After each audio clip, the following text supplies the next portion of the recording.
श्रीमन्नारायण नारायण हरि हरि ओम। श्रीमन्नारायण नारायण हरि हरि ओम। श्रीमन्नारायण नारायण हरि हरि ओम। सुखदेव जी कह रहे हैं ये समग्र विश्व परमात्मा 10 अंगुल के परिणाम से समाया हुआ। वेदांत में ब्रह्मांड के 7 आवरण का वर्णन है।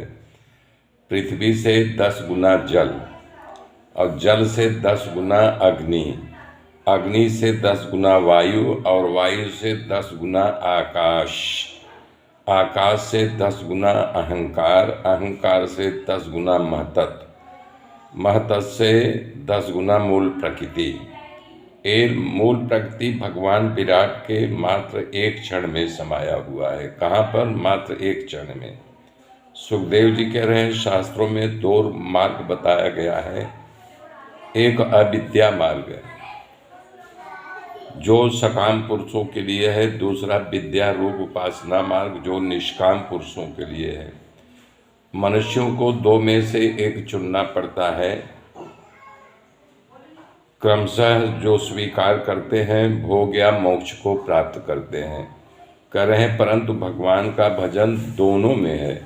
जो निष्काम पुरुष है वो भी, जो सकाम पुरुष जो है उसको भी, दोनों को जो है मोक्ष भजन करना पड़ता है। भगवान ने गीता में कहा है योग क्षेम वहाम्यहम, जीवों का योग और क्षेम। योग मतलब भजन और क्षेम मतलब भोजन। साधन और साधना के दोनों कारण परमात्मा ही है। जैसे भगवान सूर्य अपनी किरणों को सर्व ओर प्रकाशित करता है, सब से अलग है, सबको उसका ताप मिलता है लेकिन सबसे अलग है। ऐसे ही परमात्मा समस्त ब्रह्मांड में व्याप्त है लेकिन किसी में लिप्त नहीं है। रामायण में बाबा ने ऐसा लिखा है सर्वरहित सब उरपुरवासी। सबसे रहित हैं फिर भी सबके हृदय में विराजमान है, फिर भी सबसे रहित है। ब्रह्मा जी नारद जी से कह रहे हैं भगवान नारायण की नाभि से कमल उत्पन्न हुआ, उसी कमल से मेरा जन्म हुआ। तब मुझे उस पुरुष के अंगों के सिवा मुझे कुछ नहीं दिखाई दिया। तब मुझे विराट पुरुष के पूजा करने की इच्छा हुई। उनके अंगों से ही मैंने सारी पूजा सामग्री इकट्ठा की और यज्ञ के द्वारा उस पुरुष की पूजा की। तब प्रजापतियों ने पूजन किया, उसके बाद मनुष्य देव आज सबने विराट पुरुष की पूजा की। हे नारद, ये समग्र विश्व उस पुरुष में समाया हुआ है। वो त्रिगुणात्मक सत्य रज और तम शक्ति धारण करने से मैं उन्हीं की प्रेरणा से संसार की रचना करता हूँ और उन्हीं के अधीन होकर के रुद्र भगवान संहार करते हैं और विष्णु भगवान बन करके पालन करते हैं।